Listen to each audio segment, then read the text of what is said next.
방금 전 오프닝에서 말씀을 드렸던 이 전술핵 재배치 주장 지금부터 자세히 짚어보겠습니다. 바로 이 주장을 한 당사자죠. 박선원 전 청와대 통일외교안보 전략비서관 바로 연결합니다. 여보세요. 예, 안녕하세요. 예, 안녕하세요, 비서관님.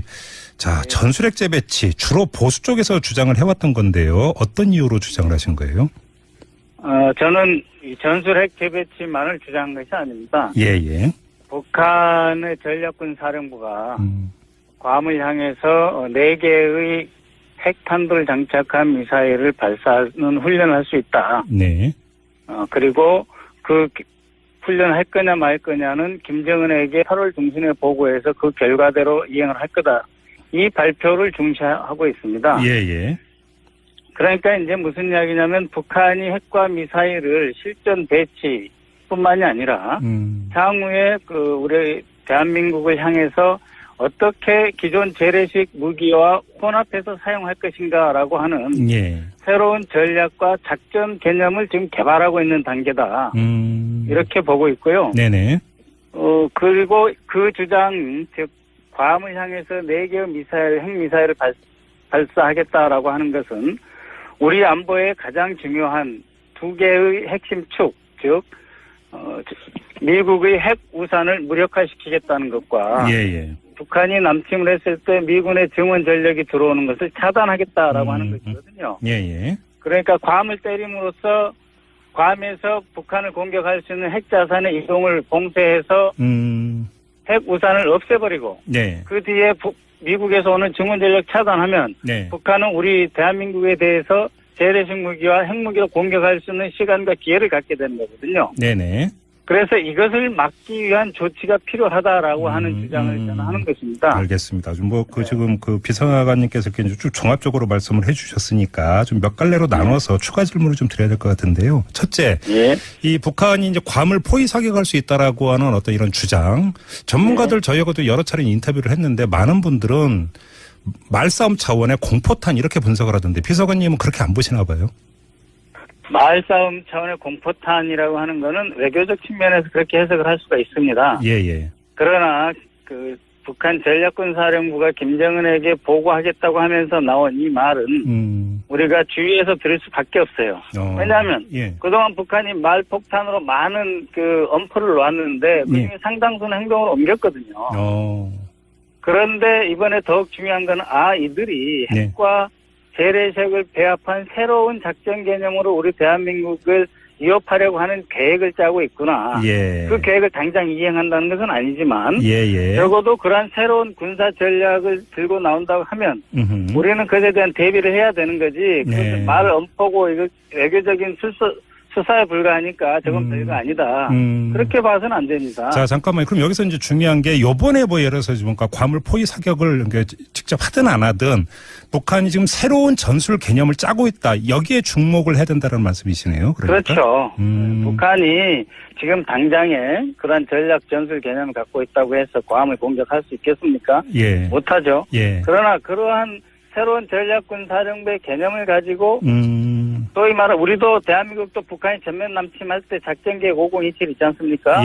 그와 같은 작전계획을 저들이 지금 수립하고 있는 단계에 들어왔다. 다시 말해 핵무기를 쓸 수 있는 준비와 쓴다면 어떻게 써서 미군을 차단하고 우리를 어떻게 집어먹으려고 계획을 하고 있느냐. 그것에 대해서 지금부터 우리가 대비하지 않으면 안 된다라고 하는 거죠. 그러니까 이게 요번에 바로 쏘든 안 쏘든 그러니까 북한의 새로운 전략 전술 개념에 따르면 그러니까 한반도 핵 억지력을 담보하는 어떤 그 전략 무기가 괌에 배치돼 있는데 만에 하나라도 이것을 만약에 북한이 무력화하려고 한다고 하는 것을 상정을 해서 그럼 우리도 거기에 대응을 해야 된다.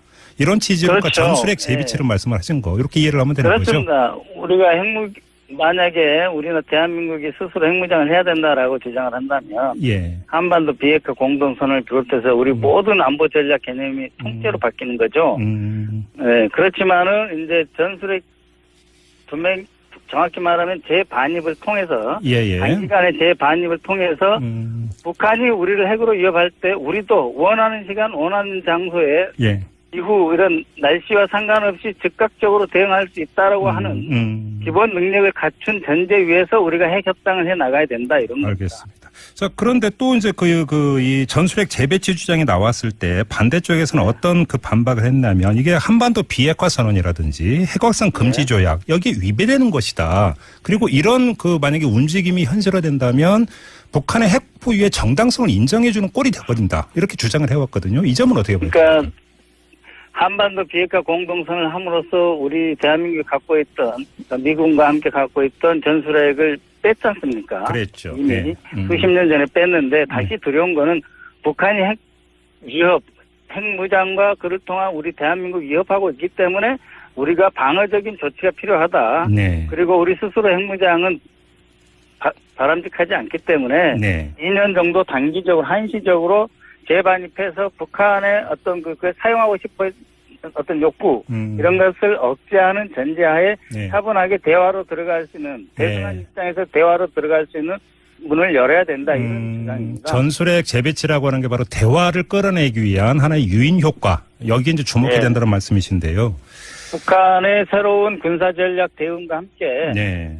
우리가 우리 입장에서 대화로 끌어나가기 위한 방편을 찾아가자 이런 주장이죠. 근데 지금 예를 들어서 사드 배치 하나 가지고 중국이 저렇게 반발하는데 만약에 전술핵을 재배치한다면 중국이나 나아가서 러시아 여기에 반발이 더 극심해지는 거 아닐까요? 비서관님? 네. 그래서 저는 2년 한시적으로 전술핵을 배치를 재반입 주장을 한 거고요. 예. 전술핵은 과거에도 있어 왔고 그 과거에 중국은 이미 핵무기를 다 갖고 있었거든요. 예. 그렇기 때문에 그 전략 균형을 깬다고 보지는 않습니다. 전술핵의 재반입은. 왜냐하면 그는 300kg 이하로 해서 그 피해 범위나 공격 대상이 대단히 제한적이거든요. 예. 그렇기 때문에 중국이나 러시아가 우려할 일은 아니다. 수천 개씩 갖고 있는 러시아가 우려할 일도 아니고 300개 이상의 전략 핵무기를 갖고 있는 중국이 우려할 일은 아니다. 그러나 사드에 대한 오해는 있다. 그래서 우리가 공격 수단을 북한에 대해서 확실하게 갖는다면 굳이 방어 수단의 효용성도 확인되지 않은 사드를 갖고 중국을 우리가 불편할 필요가 없다. 중국은 오히려 우리가 북한을 포위하고 북한 핵 문제를 같이 풀어가는 동등하고 확실한 협력 당사자로 우리가 대하기 위해서 사드 부분은 일시 빼자는 게 아니에요. 작전에 우리가 가동시키지 말자 이런 주장을 합니다. 그러면 전술핵을 2년 한시적으로 재배치하는 대신에 사드의 가동을 중단하는 이런 빼자는 건 아니고요. 이걸 세트로 이제 가져갈 수 있다 이런 말씀이신 것 같은데. 그렇습니다. 전술핵도 종류가 상당히 많은 것으로 알고 있는데 그러면 그 비서관님께서는 어떤 전술핵이 만약에 재배치가 된다면 한 번에 들여올 수 있다고 생각하세요? 저는 공대지 미사일에 장착할 수 있는 그러한 전술핵을 이야기하고 있습니다. 공대지 미사일? 핵 배낭이라든지 아니면 아주 견착식 스팅글 미사일에 쓸 수 있는 그러한 것이 아니고 정확하게 북한의 전쟁 지휘부를 타격해서 실질적으로 전쟁을 수행할 수 있는 능력을 마비시키는 그러한 공대지 미사일로 활용할 수 있는 그런 전술핵을 이야기하는 겁니다. 근데 지금 이거는 미국의 동의를 반드시 거쳐야 되는 문제가 되잖아요. 그게 가능하다고 보세요? 미국이 괌을 위협받고 있는 상황에서 한미가 공동으로 북한이 핵과 재래식 새로운 배합전 개념을 사용할 때 대한 대응을 한다고 하면 저는 충분히 가능하다고 보고 있습니다. 미국이 동의를 할 것이다 이렇게 전망을 하시는 거네요. 왜냐하면 그 소유권과 사용권은 기본적으로 미국한테 있지만 어디에 대해서 어느 타겟을 우리가 겨냥을 할 것인가 미리 사전에 정해놓는 이러한 작전 개념은 우리가 보강해서 그걸 포함시킬 수 있기 때문에 공동으로 관리가 가능하다. 그래서 가져오는 것도 불가능하다고 보지는 않습니다. 알겠습니다. 아무튼 비서관님께서 이 주장을 페이스북에 올렸고 오늘 아침에 이제 언론에 이제 보도가 되자마자 청와대에서 이거는 개인의 의견일 뿐이다 이렇게 이제 선을 그었는데요. 아무래도 이제 비서관님과 문재인 대통령과의 어떤 인연이라고 할까, 이 관계를 이제 의식을 해서 선을 그은 게 아닌가, 이게 좀 일반적인 해석인 것 같은데, 그런 건, 정확히 말씀드리면은, 청와대와 교감이 있다든지, 제가 정부에 보고했다든지 그런 건 없습니다. 그래서 청와대 입장에서는 당연히 저 개인의 견해라고 말씀하시는 것이 옳고요. 저도 제 개인의 견해로서 일종의 우리 진보 진영의 새로운 안보 담론으로서 제출을 한 것입니다. 근데 물론 혹시라도 페이스북에 그 글을 올릴 때 비서관님께서 이런 주장을 하면은 언론이나 이런 데에서 문재인 대통령과의 사전 교감이라든지 이런 것들로 프레임을 짜가지고 보도할 걸 당연히 그 상정하셨을 거 아닙니까? 뭐 저희가 그 정도까지는 상정을 못했습니다. 이거는 지금 북한이 괌을 공격하겠다고 하는 게 8월 중순인데 오늘이 8월 14일이고 중순 됐지 않습니까? 그래서 우리 진보 진영의 그 새로운 현실주의적 안보관, 안보 정책 노선으로서 제가 한번 이렇게 제시를 한 것이지, 청와대와의 교감이라든지 우리 정부하고 어떤 사전 토론이라든지 일체 없습니다. 그러면 이것으로 말미암아서 오히려 정부가 곤혹스러워졌다면 그것은 제 책임이라고 생각을 하고 있습니다. 그러면 그냥 그 제3자적 관점에서 지금 그 비서관님의 이런 주장이 전술핵 재배치 주장이 문재인 정부에서 받아들여질 가능성이 있다고 보세요? 조금이라도? 조금이라도 있다고 보지는 않지만 그러나 우리 그 진보적 현실주의적 관점 그러니까 국제 정치에서의 진보적 현실주의가 얼마나 그 우리 대한민국의 안보에 책임지는 자세를 갖고 있느냐라고 하는 것, 그다음에 북한의 위협을 얼마나 심각하게 보고 있느냐라고 하는 것, 그다음에 또 한 가지는 비록 강한 의회의 주장을 하지만 그 속에서 결국은 대화를 통해서 해결을 해야 된다는 것을 기본적으로 뒷받침하고 있다는 것. 저는 이것을 더 강조하고 싶습니다. 근데 왜냐하면 제가 이런 질문을 왜 드렸냐면 논리적으로 볼 때 지금 그 비서관님께서는 북한이 새로운 전략 전술 개념을 짜고 있다. 대단히 중대한 지금 터닝 포인트에 와 있다. 이런 진단이잖아요. 그리고 그리고 거기서 그렇다면 여기에 대응할 수 있는 카드가 전술핵 재배치라고 이제 확신을 하는 건데. 만약에 한반도의 안보를 중시를 한다면 그리고 북한이 새로운 전략 전술 개념을 짜고 있다면 오히려 비서관님께서 앞장서서 현 정부에 건의를 하고 요구를 해야 되는 거 아닙니까 그러면?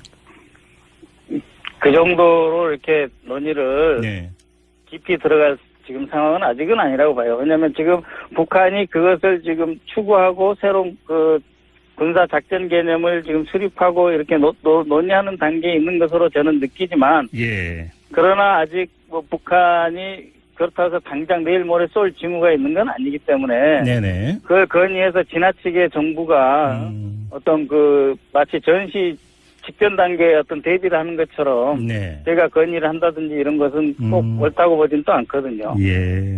알겠습니다. 그럼 그 비서관님께서 또 제안한 내용 중에 하나가 대북 정치 심리전 공격을 그 제시를 하셨는데 근데 이게 이제 문재인 대통령의 이른바 베를린 구상의 후속 조치 가운데 하나가 뭐였냐면 군사분계선에서의 어떤 그 군사적 긴장을 고조시키는 일체의 적대 행위 금지였거든요. 대북 심리전하면 가장 먼저 떠오르는 게 대북 확성기 이런 문제 아니겠습니까? 그럼 이거 좀 배치되는 주장 아닌가요? 문재인 정부의 지금 그 방향과는? 저는 이제 베를린 선언에서 이미 대통령께서도 말씀을 하셨습니다. 그러니까는 북한이 선택을 해라. 더 이상 도발을 하지 말고 대화로 들어오면 우리가 베를린 선언에 입각해서 대화를 통해서 북한과 새로운 미래를 설계할 수 있다. 그러나 도발을 지속적으로 한다면 우리는 그것에 대해서 강력하게 대응할 수밖에 없다라고 하는 것이 베를린 선언이라고 저는 이해를 하고 있습니다. 그러니까 일방적으로 대화만 강조한 것은 아니고요. 대한민국의 안보를 책임지는 최고 통수권자로서 강원 모두를 말씀하셨다. 압박과 대화와 제재 또 새로운 그 무엇도 가능하다라고 하는 상황의 변화에 따라서 우리 대한민국 정부는 새로운 위협에 대해서 새로운 대응을 할 수 있는 권리와 정책 수단을 개발할 수 있는 능력이 있다. 이런 관점에서 현재 북한을 다루고 있지 않는가 이렇게 보고 있어요. 알겠습니다. 아무튼 그 비서관님께서 제기한 북한의 새로운 전략 전술 개념이라는 것은 중요한 어떤 점검 포인트인 것 같은데요. 나중에 좀 기회가 되면 다시 한번 인터뷰 모시고 이 문제는 좀 더 심도 있게 논의를 진행을 하도록 하고요. 자, 오늘 인터뷰는 여기서 마무리하도록 하겠습니다. 고맙습니다, 비서관님. 네, 고맙습니다.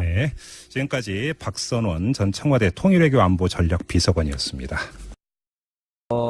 덤 포드, 그 미 합참의장, 해병대 대장 출신이죠. 초강경파. 어떻게 보세요? 지금 한중일 3국을 준방한다면서요?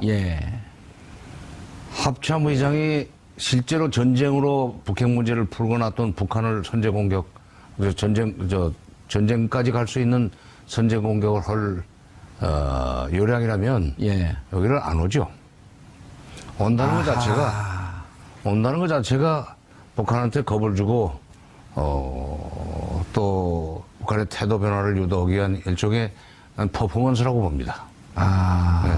이렇게 합참의장이 한국이나 이렇게 한중일을 방문한 경우가 그렇게 흔한 일은 아닌가요? 그렇죠. 그러니까 물론 표면적으로 생각하면은 합참의장이 직접 현장에 나왔다. 예. 이거 좀 큰일 났구나 하는 식으로 생각하기가 쉬운데 한 번만 더 뒤집으면 이거는 그 북한한테 군사적인 조치도 할 수 있다는 메시지를 보내지만 예. 그러나 북한이 태도를 조금만 바꾸면은 얼마든지 우리가 미국이 예. 정책을 바꿀 수 있다는 메시지를 이제 우리 한국과 중국, 일본한테 전달하기 위해서 오는 거라고 생각합니다. 예. 그런데 비행기 안에서 이런 얘기를 했다 그러더라고요. 전쟁 없이 이 상황에서 빠져나오는 것을 기대하고 있다. 바로 그거예요. 그러니까 뿐만 아니라 지금 매티스 국방장관까지도 예. 모든 군사적 옵션은 다 준비가 돼 있고 그러지만 결국 이 북한 문제, 북핵 문제는 평화적으로 해결돼야 된다 하는 얘기를 하지 않았어요? 예. 또 트럼프 대통령마저도 오전에는 화염과 분노 뭐 이런 얘기를 했다가 모든 군사 작전은 다 장전 완료다. 장전돼 있다 하는 얘기까지 했는데 그리고 오후에는 다시 또 나만큼 평화적인 해결을 바라는 사람도 없다 하는 또 그 트위터를 또 날렸다는 거 아니에요? 헷갈려요, 우리 국민들은. 그러니까 사실은 대통령의 말은 바로 그게 정책입니다. 그래서 대통령의 연설문을 쓰는 사람이 사실은 정책 결정권자나 다름없다는 그런 얘기도 있어요. 예. 영어 발음은 제가 좀 별로 안 좋을 수 있는데 speech writing is policy making이라는 말도 있어요. speech writing is policy making. 근데 지금 대통령이 그렇게 트위터로 자꾸 자기 생각을 SNS에다 띄우면 예. 그 고도의 교란 작전인지는 내가 모르겠어요. 예. 그러나 트럼프 대통령 자신의 신뢰도를 떨어뜨리는 일입니다. 오전 얘기 다르고 오후 얘기 다른데 김정은만 욕할 수가 없잖아요. 이렇게 되면. 김정은을 예측할 수 없는 사람이라고 다들 얘기를 하면서 미국이 그렇기 때문에 확실하게 관리를 해야 된다고 주문하는 것이 보수적인 생각을 가지고 있는 사람들의 이제 바람인데 지금 김정은 못지않게 예측할 수 없는 사람이 트럼프라는 사실. 결국 우리 불행이에요. 양쪽이 다 예측 불가능. 그 사이에 끼어있는 그 둘이 오판으로 일이 벌어지는 경우에 오판으로 이 벌어지는 경우에 그 피해는 고스란히 우리한테만 떨어지는 거 아닙니까? 미 대륙까지는 안 건너가요. 그게 참 고민인데 그래도 트럼프 대통령도 평화적 해법을 자기는 좋아한다고 그러고 국방장관도 군사적인 옵션은 다 준비되어 있지만 평화적으로 해결돼야 된다고 그러고 심지어 합참의장까지도 비행기 안에서 아까 뭐라고 그랬다고 그랬죠? 전쟁 없이 이 상황에서 빠져나오는 것을 기대하고 있다. 김정은한테 보내는 메시지입니다. 그러니까 우리도 그렇게 말하자면 그 전쟁 아닌 방식으로 문제를 풀기 위해서 방향을 틀 준비가 돼 있으니까 북한도 너무 그렇게 미국의 퇴로를 차단하지 마라. 미국이 군사적인 옵션을 쓸 수밖에 없는 그런 상황을 만들지 말라는 경고예요. 그러니까 난 아마 지난 주말 이번 주 초로 해서 그동안에 말폭탄이 이렇게 그야말로 마주보고 달리는 기차처럼 그 속도를 냈었는데 조금 주말을 전후로 해서 이 전환점이라고 할까 분기점이 생기지 않았나 생각입니다. 증권시장이 벌써 반응하잖아요. 근데 많은 면에서 4월 위기설하고 비슷한 점이 또 있는 것 같습니다. 그러니까 당시에도 이렇게 긴장 고조되는 그 와중에 또 이제 긴장 완화도 있었고 그리고 거기에 또 가짜 뉴스도 있고 이렇게 지금은 이렇게 명백하게 미군 합참의장이 이제 방문하고 그런 과정을 거치는데 그때는 항공모함이 이렇게 호주로 다시 가다가 기술을 돌렸느니 했는데 나중에 보니까 그대로 가고 있었고 가고 있었고 뭐 여러 가지 그런 이제 혼란스럽게 하면서 뭔가 북한을 압박하는 그런 부분이 있었는데 그리고 당시에도 이렇게 고조되다가 이 트럼프 행정부에 있는 이 참모들이 좀 매파 위주로 좀 세 보이기도 했는데 또 이제 그들이 또 진정시킨 역할도 하고 지금도 보면은 마이크 폼페오 CIA 국장이나 허버트 맥메스터 NSC 국가안보회의 보좌관이나 이런 사람들이 전쟁 그쪽의 위기 그런 게 아니다. 또 이제 안정시키는 역할을 하는데 저는 계속 그래서 미국 쪽은 어떤 식으로든 고조와 그다음에 대화 양쪽에 그런 트랙으로 가고 있는데 정작 문재인 대통령, 우리 문재인 정부가 너무 이렇게 이 위기 고조에 가는 그거에 맞춘 정책만 지금 일변도를 하고 있는 것 같아서 지금 국면에서는 베를린 선언으로부터 너무 멀리 왔지 않습니까? 대화나 그리고 어떤 그 중간의 역할에 대해서 그 부분은 갑자기 공중으로 완전히 사라져 버렸는데 예. 저는 그런 이제 갑자기 이렇게 미국과 대화의 이제 대화 가능성도 상당히 커졌는데 그 대목에 가면은 그러면 그동안 우리 정부와 우리 역할은 거기서 무엇인가? 예. 너무 알겠습니다. 한쪽으로 이렇게 치우쳐서 보이는 부분이 있거든요. 그거는 우리 기자 선생이 조금 좀 저는 달리 생각합니다. 예. 왜냐하면은 지금 한국 정부 또는 문재인 대통령이 할 수 있는 역할이라고 하는 것은 북한한테 직접 얘기할 수 있는 그 여지가 없어요. 그렇죠. 이미 남북 9년 동안 다 채널이 끊어져 버렸기 단절됐잖아요. 때문에. 예. 박근혜 정부가 그 남겨놓고 떠난 부의 유산, 마이너스 유산이 너무 큽니다. 예. 남북의 완전 단절, 그럼요. 외교는 완전 대미 경사로 중국과는 거리가 멀어지고 사드 아니라도 그건 한중 관계는 뭐 이미 깨졌어요. 그다음에 사드 때문에 오히려 이제 긴장은 고조되고 있는 상황에서 지금 트럼프 정부마저 트럼프 대통령을 비롯한 그 주변의 참모들까지도 대북 그 강경 발언만 쏟아내는 상황에서 문재인 대통령이 또는 우리 정부가 할 수 있는 일이라고 하는 것은 미국한테다 대고 제발 여기서는 전쟁은 안 된다. 예. 그리고 북한에 대해서 군사적인 조치를 취할 경우에는 절대로 우리하고 사전 협의를 해야 된다 하는 메시지 이상 보낼 것이 없어요. 그거는 잘했다고 생각합니다. 그러니까 휴가 갔다 와서 바로 트럼프 대통령하고 통화하면서 제일 먼저 전쟁은 절대로 안 된다는 얘기 했다는 거고, 그다음에 지금 합참의장 만나서도 그 얘기는 할 거예요. 예. 또 그 얘기는 결국 어떤 거하고 연결이 되냐면 그런 군사적인 옵션은 말로서는 가능하지만 실제로 쓸 때는 반드시 우리하고 협의를 해야 된다. 우리 땅 아니냐 말이야. 북한을 치는 거지만 북한이 한 대 맞고 끝나지 않아요. 반드시 반격합니다. 그렇게 되면은 6.25 이상의 피해자가 나온다는 계산은 이미 94년에 북한 영변을 폭격하려고 할 때 나왔던 계산입니다. 그렇죠. 그때는 미국 항모까지 다 들어와 있었죠. 그렇지. 예. 그러니까 그때는 영변에 핵단지 하나밖에 없을 때도 수백만 명, 6.25 때보다도 훨씬 많은 숫자의 인명살상이 예상된다고 해서 함부로 미국이 팔을 못 벌렸는데, 이거 뭐 작년 11월 중순에 그 당시에 국방장관이었던 윌리엄 페리 장관이 한국에 와서 했던 얘기가 있어요. 미국 군사정보 당국에서 북한이 그동안에 어찌됐건 핵무기를 10개 내지 20개 개발했다고 해놓고 그걸 치겠다는 게 이게 말이 안 된다. 지금 그 핵무기가 지상에 노출되어 있는 것도 아니고 예. 지하에 숨겨져 있을 텐데 그게 어디 있는 줄 알고 정밀 타격한다는 얘기냐. 말이 되는 소리를 하라. 내가 94년에도 바로 그 계획을 세웠던 사람이지만 미국이 선제 타격을 하는 경우에 북한이 반드시 반격할 거고 결국 그들이 두 곳으로 문재인 서울 불바다가 불을 보듯이 뻔한데 그래서 겁나서 못했다. 근데 지금 말을 너무 쉽게 한다. 지금 사람들은. 예. 그때 이제 오바마 정부 말년입니다만은 오바마 정부 말년에 한쪽에서는 다음 정부에서는 자기 정부는 뭐 그때 공화당으로 넘어간다고 다 예상이 됐던 시절인데 그때 한쪽에서는 이제 오바마 정부의 전략적인 데는 실패했으니까 대화와 협상으로 문제를 풀어라 하는 권고가 나가고 있을 때입니다.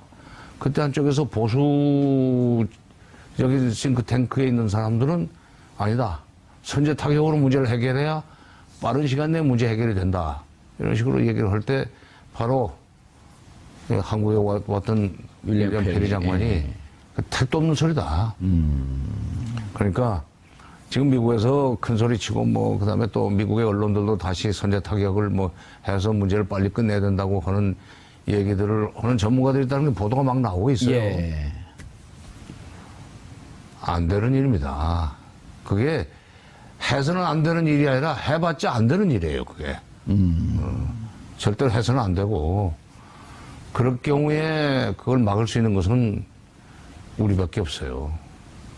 가장 큰 피해를 입을 대한민국의 국민을 대표해서 대통령이 강력하게 수시로 미국 대통령이 됐건 국방장관이 됐건 국무장관이 됐건 또는 안보실장은 안보부 장관한테 각각 자기의 카운터파트가 있잖아요. 예. 이거 얘기를 해야 돼요. 전자력이 안 된다. 그리고 아까 그 기자는 대통령이 역할을 제대로 못했다고 그러는데 그 대통령 혼자 하는 게 아닙니다. 온 언론이 들고 일어나야 돼요. 보수에서부터 진보까지. 일본은 이런 일이 생기면 보수에서 진보까지 전부 국가 이익을 키우는 쪽에서 얘기들을 합니다. 그게 우리하고 일본하고 차이예요. 우리는 어떻게 보면은 정부를 어렵게 만들기 위해서 위험한 얘기를 막 하고 정부가 뭐 아무것도 안 한다고 핀잔 주는 것까지는 좋아요. 마치 그쪽에서 무책임하게 나오고 있는 얘기가 기정사실인 것처럼 보도를 하면 어떻게 합니까? 예. 장관님, 해서는 안 되는 일이라고 하는 말씀은 우리 국민 모두가 동의하고 그런데 방금 말씀하신 해봤자 안 되는 일이다. 핵이 어디 있는지도 모르고 그렇다고 한다면 정밀 타격도 안 되고 전면전 하자는 얘기 아니냐 이런 말씀이신가요? 아니면 해봤자 안 되는 일이다라고 하는 걸 실제 우리 시청자나 국민들은 여기저기서 워낙 다양한 정보가 쏟아지기 때문에 그러니까 아까 그 정밀 타격은 예. 할 수 없다는 얘기입니다. 정밀 타격하겠다고 때리지만 그게 바로 그 지점 밑에 땅속에 핵무기가 숨겨져 있어야 되는 거 아니에요. 그렇지 않으면 이제 엉뚱한 데 때리면은 예. 겨우 북한은 마지막 죽기 아니면 살기로 자기네가 가지고 있는 핵폭탄을 가지고 미국을 상대로 해서 괌에다 쏘든지 또는 남쪽에다 날리든지 이럴 거 아니에요. 예.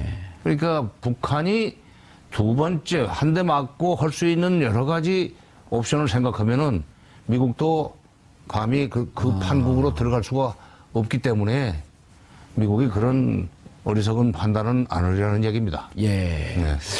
이제 우당탕탕 한번 이제 정신을 차리고 되돌아보면 북한이 화성 14호 1호 1차, 2차 두 번째 실험을 했었단 말이에요. 처음에는 고각도 발사 2,800km까지 올라갔었고 두 번째 3,700km까지 올라갔었는데 두 번째 3,700km까지 올라갔을 때 그때부터 미국이 무척 예민하게 반응을 하면서 안보리를 긴급하게 소집을 했었거든요.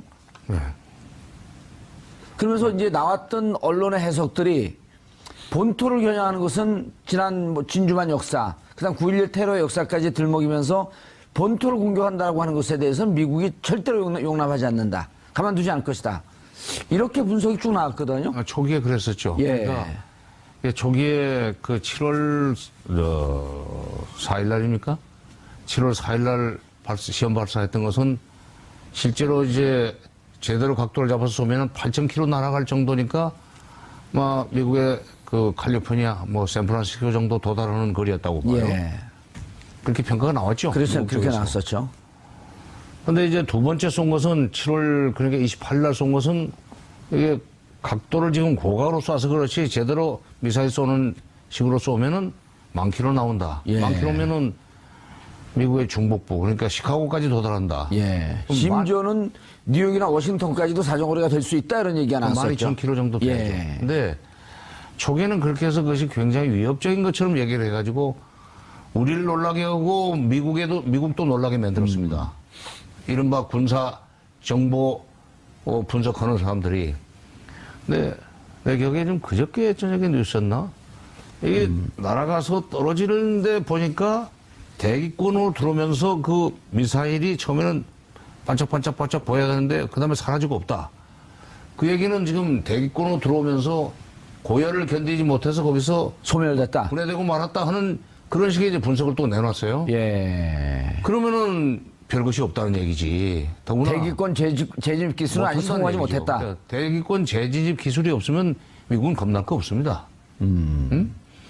그러니까 그 기술까지 갖추어졌다면은 미국이 진짜 긴장을 해야 되는 거고 또 하나는 지금은 그냥 미사일만 쏘았단 말이에요. 예. 근데 거기다가 미국을 진짜 위협하려면 500km, 600km 내지는 1000km까지 나가는 핵탄두를 장착해가지고 쏘야 되는데 그랬을 경우에 그 무게 때문에 과연 그 정도 거리를 내거나 또는 그 재진입할 때, 대기권으로 재진입할 때 별 일이 없이 지나갈 수 있겠는가. 그것은 전혀 별개의 문제고 아직은 그 단계까지 안 갔기 때문에 미국도 지금 말폭탄을 쏟아내는 그게 최근에 나온 정보예요. 예. 저도 뭐 텔레비에서 봤습니다. 그러니까 이게 날아가다가 대기권 들어올 때 벌써 이 점이 없어지기 시작하는 거야. 소멸해 버렸어요. 그거는 말하자면 분해돼 버렸다는 얘기고 그렇게 되면 무기로서 가치가 없다는 얘기가 되는 겁니다. 그러더니 미국도 싹 틀더라고. 그러니까 예, 처음에는 북한의 일종의 허장성세에 끌려다니다가 분석을 잘 해보니까 별거 없구만. 아직은 그러니까, 아니다. 그러니까 그렇다면 북한을 겁주기 위해서 군사 얘기를 이제 그만해도 되겠구만. 이제는 살살 달래가지고 대화로 가자 하는 쪽으로 정책 전환을 하기 시작했다고 봅니다. 예, 그럴 가능성이 있을까요? 아니면 여전히 살아있는 그 북한 주 유엔 대사부와 뉴욕 라인이 살아있으면서 비공식 접촉을 계속 하고 있다고 보도가 나오지 않습니까? 비공식 접촉은 쭉 해왔고, 예. 그거는 거의 알려진 비밀 아닙니까? 예. 뉴욕에서는 항상 그런 식의 접촉을 해왔는데, 그 접촉에서 미국의 태도 변화를 유도하는 그런 식의 메시지를 미국의 태도 변화를 유도하는 메시지를 북한이 보내지는 않았을 거예요. 보내지는 않았는데, 미국이 자기들이 처음에 화냈다가, 정밀 분석을 해보니까 그 정도 아니라면은, 이거는 이렇게 군사적 공격 얘기 같은 거 하면은 오히려 나중에 미국으로서는 감당할 수 없습니다. 퇴로가 없으니까. 예. 군사적 공격을 어차피 할 수 없다면, 겁은 줬지만, 할 수 없다면, 그리고 할 필요가 없다면, 이제 스스로 퇴로를 찾아야 되고, 그러니까 이 합참의장까지도 평화적으로 해결되기를 바란다는 얘기를 하는 거죠. 예. 그러니까 우리 국민들만 그 양쪽에 말폭탄이 오고 가는 상황에서 우리만 노심초사하고 우왕좌왕하고 그러니까요. 일희일비했던 거야. 아니, 3, 4일 사이에 금값이 폭등을 해버렸어요. 참. 안 보라는 게 그렇습니다. 그러니까 미국은 합참의장을 보냈고 그리고 북한은 주중대사, 주로대사, 주유엔 대사, 그러니까 주요국 대사들 지금 소환해가지고 말하자면 정말 거기에 어떤 생각인 것 같냐 그걸 들어보기 위해서 아마 불러드렸을 것 같은데 또 다른 주중, 주로, 주유엔 대사, 주유엔 대사를 다 북한을 불러드렸나요? 예. 그리고 그걸 이제 또 외부에 공표도 했는데 그리고 미국은 합참의장을 보내서 그럼 합참의장이 미국이 양해받을 바를 혹은 이제 미국의 의중을 같이 얘기를 나누겠죠. 그런데 합참의장이기 때문에 저는 이제 그런 생각이 들더라고요. 이를테면 합참의장님께서 와주셔서 너무 감사합니다. 그런 게 아니라 합참의장이기 때문에 만약에 공격은 없다라는 얘기를 할 때 좀 더 설득력이 있지 않습니까? 거기에 직접 왔기 때문에 군사 라인이 나를 거치지 않고 공격할 수 있는 일이 아닌데 내가 아니라는 걸 확인해 줄 수 있다라는 그게 다른 사람이 오는 거하고 합참의장의 어떤 무게가 다르기 때문에 그래서 알죠. 예 그런 이제 미국 국방장관은 우리도 그렇지만 국방장관은 군정권입니다. 예. 군정권자입니다. 군사 행정이죠. 군정권. 전쟁은 바로 대통령이 합참의장한테 지시를 하면은 거기서 이제 핵폭탄을 누르든지 미사일 발사를 하든지 하는 바로 군령권의 시행자인 합참의장이 여기 왔다는 얘기는 북한한테는 한쪽에 겁을 주면서 이게 우리가 이제 방향을 틀어야 되겠는데 내가 왔으니까 와서 그리고 평화적으로 해결되기를 바란다는 얘기를 비행기에서 한 것도 그 실수가 아니라 그건 계획된 발언이에요. 괜히 미국이 좀 드는 겁니다. 그러니까 나는 지금 오늘 내가 여기까지 온 이유는 우리 국민들이 너무 불안해하는데 예. 그래도 그 세계에서 좀 뭐냐면 현장에서 일을 해봤던 사람으로서 지금 일이 이 정도 되면은 우리 국민들이 이제 걱정하지 않아도 됩니다라는 얘기를 하기 위해서 합참의장이 왔다. 불은 전리오고 아니 내가 여기까지 와서 이렇게 합참의장이 오셨기 때문에 또 장관님께서 여기까지 오실 수 있었던 거죠.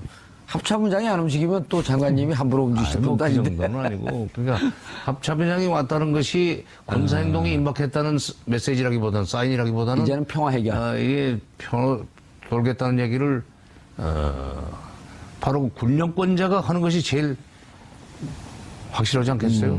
그런 의미로 해석을 해야 된다고 봅니다. 예. 장관님, 만약에. 금값도 좀 내려갈 필요가 있어요. 예. 증거시장도 좀 안정이 돼야 되고. 증권시장은 오늘 바로 안정화됐어요. 예. 장관님, 그런데, 자, 이제, 사실 사람들이 잘 모르거든요. 뭐 전쟁한다 그러면 트럼프 명령 한마디면 바로 그냥 괌에서 뭐 미사일 쏘고 이렇게 하는 걸로 알고 있는데, 첫 번째 단계가 약 30만, 그러니까 거주는 20만, 내왕하는 사람까지 하면 30만 정도 되는 미군을 먼저 소개시키고 그 다음에 항모가 뜨고 이런 여러 가지 절차를 거쳐야지 군사력 작전할 수 있다. 말도 안 되는 소리죠. 말도 안 되는 소리입니다. 군사적인 공격이라고 하는 것은 언제든지 기습적으로 일어나야 되는 거 아닙니까? 여기 있는 미국 사람들, 외국 사람들 다 빼고 그리고 나서 이제 항모 띄우고 그러고 친다면은 북한이 그동안에 그것을 막아낼 수 있는 그런 준비를 하라는 얘기밖에 안 되는데 전 기습이 되겠어요? 북한한테는 지금 기습적인 타격을 해서 피해를 주겠다는 것이 미국의 그러니까 공격론자들의 계산 아니겠어요? 그 다음에 더 나쁜 것은 그 시나리오가 아주 나쁜 것은 그럼 우리는 어떻게 하는 거예요? 여기 살고 있는 외국 사람들은 다 안전지대로 빼놓고 코리안들끼리는 죽든 살든 말든지 미국이 저지르는 전쟁으로 우리가 죽어도 된다는 전제하에서 나온 계획인데 그런 거에 대해서 우리 언론은 왜 그러냐. 미국에 있는 전문가들 정말 이러지 마라. 동맹국 국민들은 전쟁 포화해서 죽어도 된다는 얘기냐라는 식으로 항의도 해야죠. 우리 전문가들은 또 뭘 해? 미국의 전문가들 얘기를 무조건 한국말로 번역해서 옮기기만 하지 말고 언론도 마찬가지요. 그럼 항의를 해야 돼. 미 언론은 느닷없이 전쟁 시나리오, 군사 작전, 뭐 3단계 세 가지 종류의 옵션 이런 등등을 계속 쏟아내고 있거든요. 글쎄, 언론까지는 나는 뭐 그렇게 소위 연루되어 있다고 보지는 않습니다만은 싱크탱크에 있는 사람들이 자꾸 군사 작전 가능성을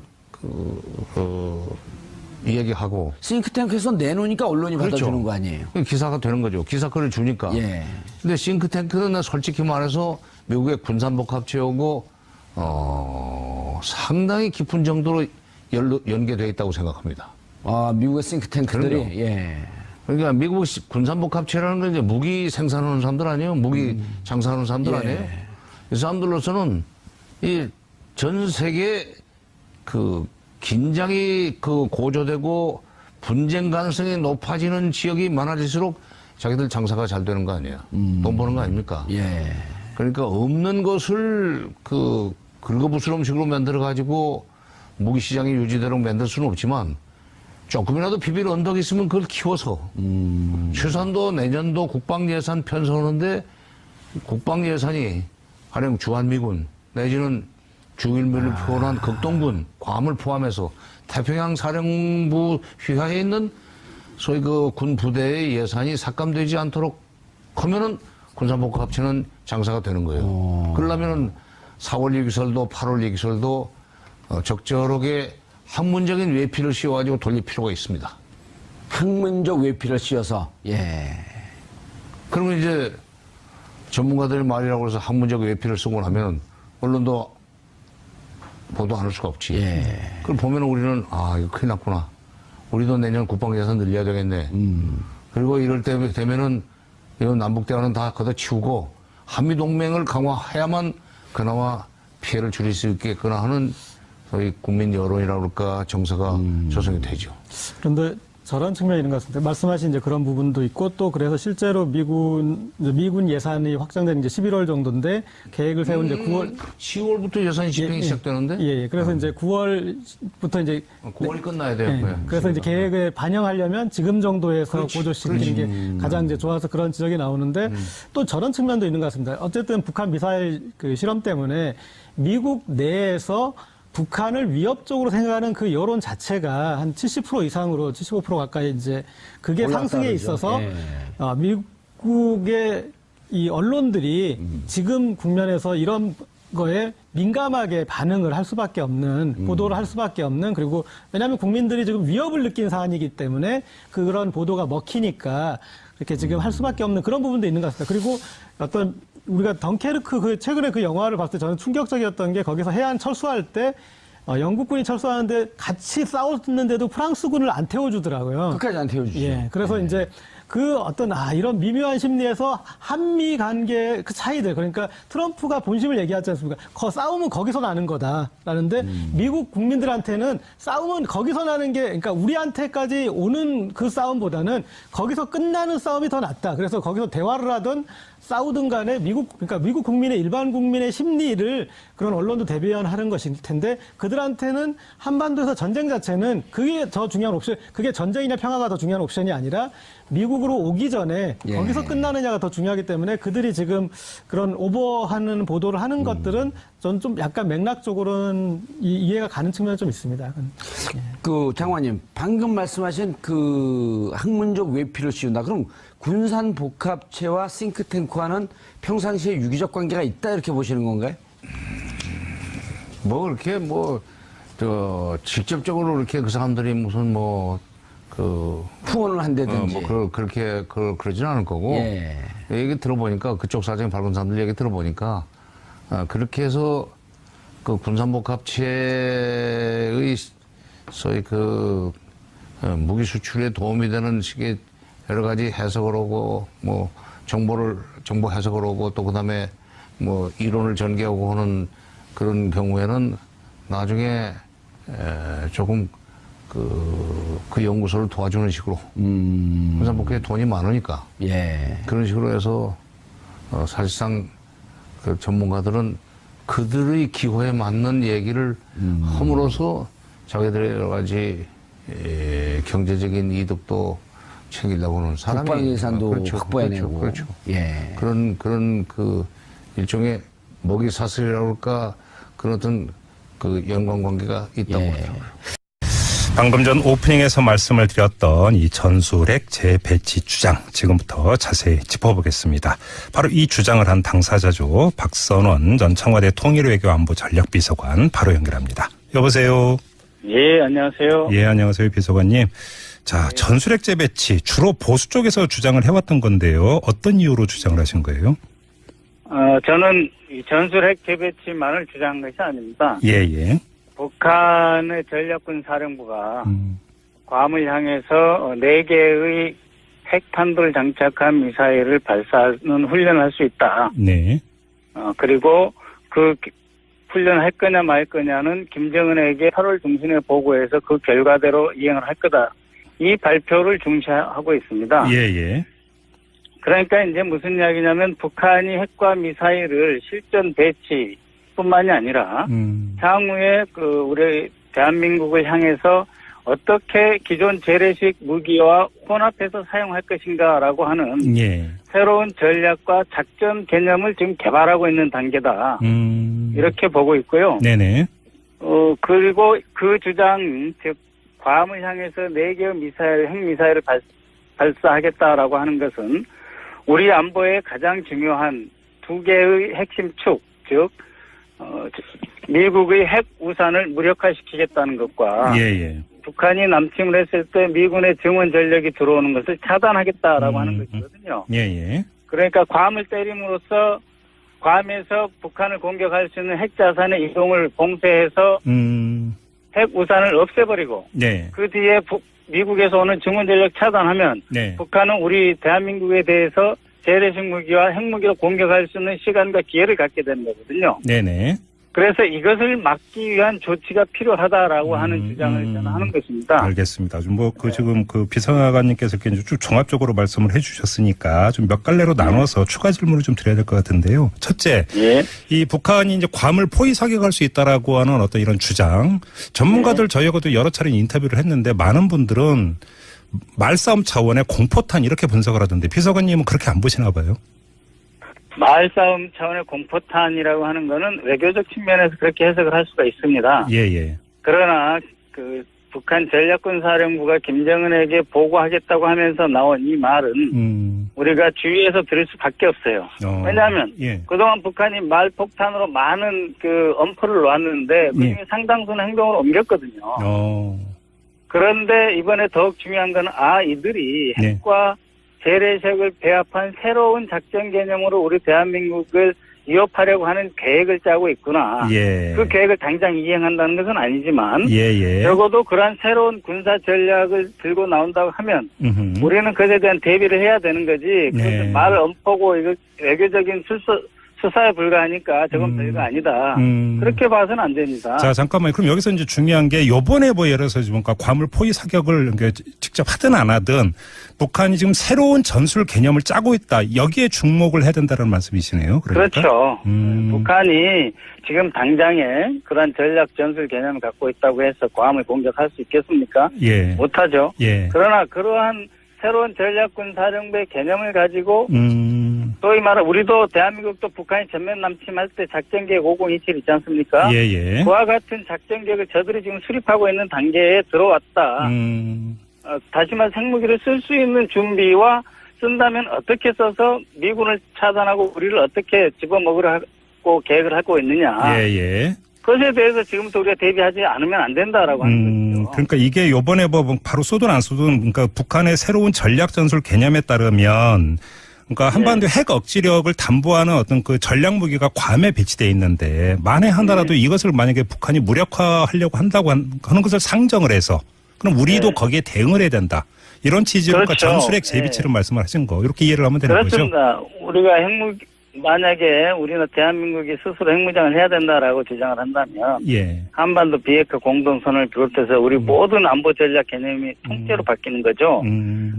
그렇지만은 이제 전술핵 정확히 말하면 재반입을 통해서 단기간에 재반입을 통해서 북한이 우리를 핵으로 위협할 때 우리도 원하는 시간 원하는 장소에 이후 이런 날씨와 상관없이 즉각적으로 대응할 수 있다라고 하는 기본 능력을 갖춘 전제 위에서 우리가 핵 협상을 해 나가야 된다 이런 겁니다. 알겠습니다. 자, 그런데 또 이제 이 전술핵 재배치 주장이 나왔을 때 반대쪽에서는 어떤 반박을 했냐면 이게 한반도 비핵화 선언이라든지 핵 확산 금지 조약 여기에 위배되는 것이다. 그리고 이런 만약에 움직임이 현실화된다면 북한의 핵 보유의 정당성을 인정해주는 꼴이 되어버린다. 이렇게 주장을 해왔거든요. 이 점은 어떻게 보십니까? 그러니까 한반도 비핵화 공동선을 함으로써 우리 대한민국이 갖고 있던 미군과 함께 갖고 있던 전술핵을 뺐지 않습니까? 그랬죠. 이미 수십 년 전에 뺐는데 다시 들여온 거는 북한이 핵 위협, 핵무장과 그를 통한 우리 대한민국 위협하고 있기 때문에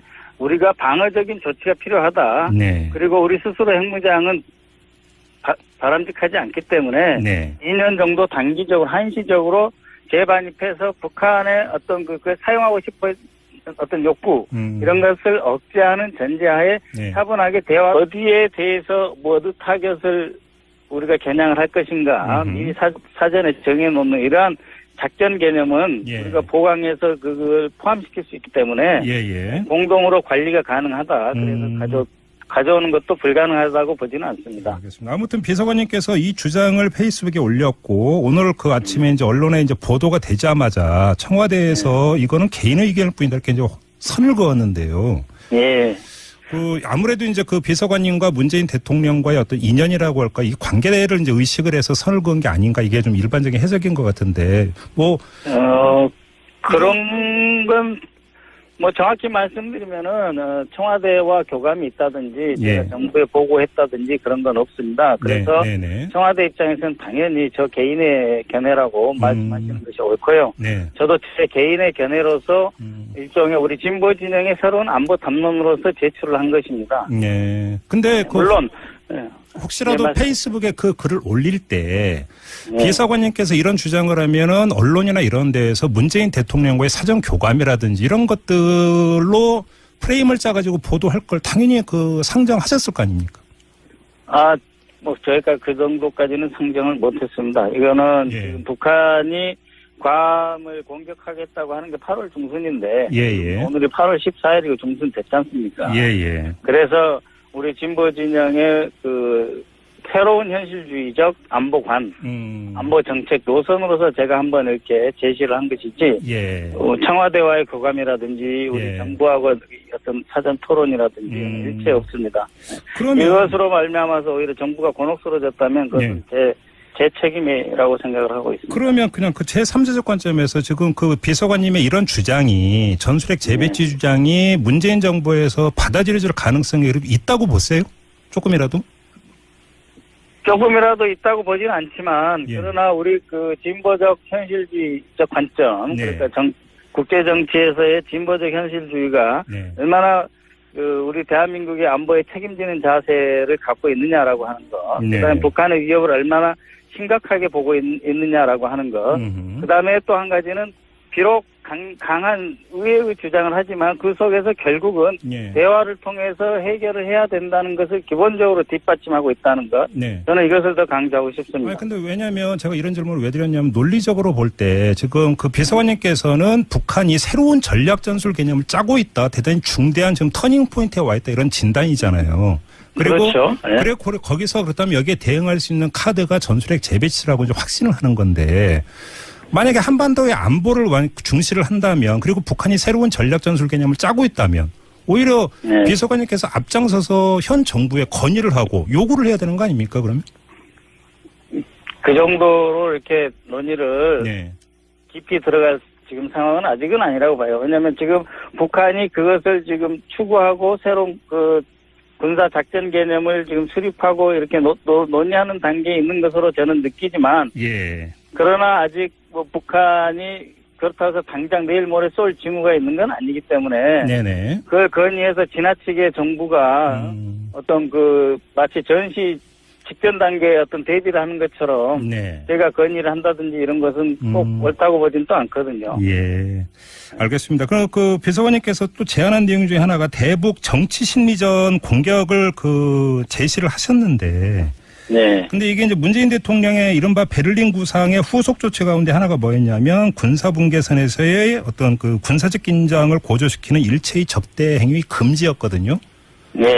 대북 심리전 하면 가장 먼저 떠오르는 게 대북 확성기 이런 문제 아니겠습니까? 그럼 이거 좀 배치되는 주장 아닌가요? 문재인 정부의 지금 방향과는? 저는 이제 베를린 선언에서 이미 대통령께서도 말씀을 하셨습니다. 그러니까는 북한이 선택을 해라. 더 이상 도발을 하지 말고 대화로 들어오면 우리가 베를린 선언에 입각해서 대화를 통해서 북한과 새로운 미래를 설계할 수 있다. 그러나 도발을 지속적으로 한다면 우리는 그것에 대해서 강력하게 대응할 수밖에 없다라고 하는 것이 베를린 선언이라고 저는 이해를 하고 있습니다. 그러니까 일방적으로 대화만 강조한 것은 아니고요. 대한민국의 안보를 책임지는 최고 통수권자로서 강원 모두를 말씀하셨다. 압박과 대화와 제재, 또 새로운 무엇도 가능하다라고 하는 상황의 변화에 따라서 우리 대한민국 정부는 새로운 위협에 대해서 새로운 대응을 할 수 있는 권리와 정책 수단을 개발할 수 있는 능력이 있다. 이런 관점에서 현재 북한을 다루고 있지 않는가 이렇게 보고 있어요. 알겠습니다. 아무튼 그 비서관님께서 제기한 북한의 새로운 전략 전술 개념이라는 것은 중요한 어떤 점검 포인트인 것 같은데요. 나중에 좀 기회가 되면 다시 한번 인터뷰 모시고 이 문제는 좀 더 심도 있게 논의를 진행을 하도록 하고요. 자, 오늘 인터뷰는 여기서 마무리하도록 하겠습니다. 고맙습니다, 비서관님. 네, 고맙습니다. 네, 지금까지 박선원 전 청와대 통일외교 안보 전략 비서관이었습니다. 덤 포드, 미 합참의장, 해병대 대장 출신이죠. 초강경파. 어떻게 보세요? 지금 한중일 삼국을 준방한다면서요?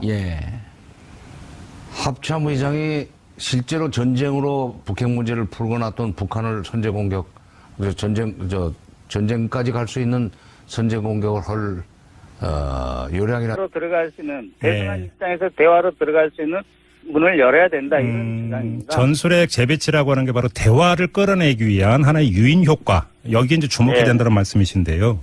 북한의 새로운 군사전략 대응과 함께 우리가 우리 입장에서 대화로 끌어나가기 위한 방편을 찾아가자 이런 주장이죠. 근데 지금 예를 들어서 사드 배치 하나 가지고 중국이 저렇게 반발하는데 만약에 전술핵을 재배치한다면 중국이나 나아가서 러시아 여기에 반발이 더 극심해지는 거 아닐까요? 비서관님? 네. 그래서 저는 2년 한시적으로 전술핵을 배치를 재반입 주장을 한 거고요.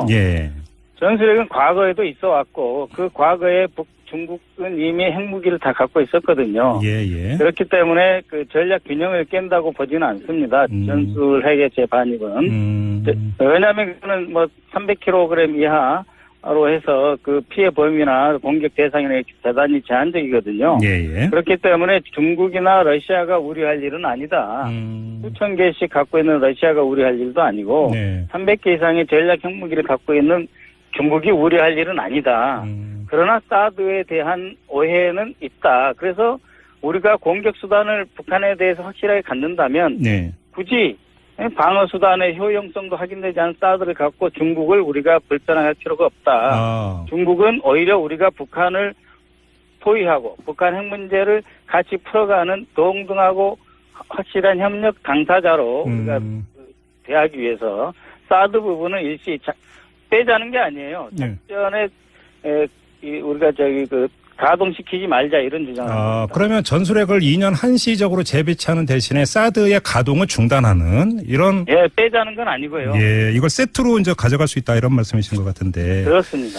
전술핵도 종류가 상당히 많은 것으로 알고 있는데 그러면 그 비서관님께서는 어떤 전술핵이 만약에 재배치가 된다면 한 번에 들여올 수 있다고 생각하세요? 저는 공대지 미사일에 장착할 수 있는 그러한 전술핵을 이야기하고 있습니다. 공대지 미사일. 핵배낭이라든지 아니면 아주 그 견착식 그 스팅글 미사일에 쓸 수 있는 그러한 것이 아니고 정확하게 북한의 전쟁 지휘부를 타격해서 실질적으로 전쟁을 수행할 수 있는 능력을 마비시키는 그러한 공대지 미사일로 활용할 수 있는 그러한 전술핵을 이야기하는 겁니다. 근데 지금 이거는 미국의 동의를 반드시 거쳐야 되는 문제가 되잖아요. 그게 가능하다고 보세요? 미국이 괌을 위협받고 있는 상황에서 한미가 공동으로 북한이 핵과 재래식 새로운 그 배합전 개념을 사용할 때 대한 대응 을 한다고 하면 저는 충분히 가능하다고 보고 있습니다. 미국이 동의를 할 것이다 이렇게 전망을 하시는 거네요. 왜냐하면 그 소유권과 사용권은 기본적으로 미국한테 있지만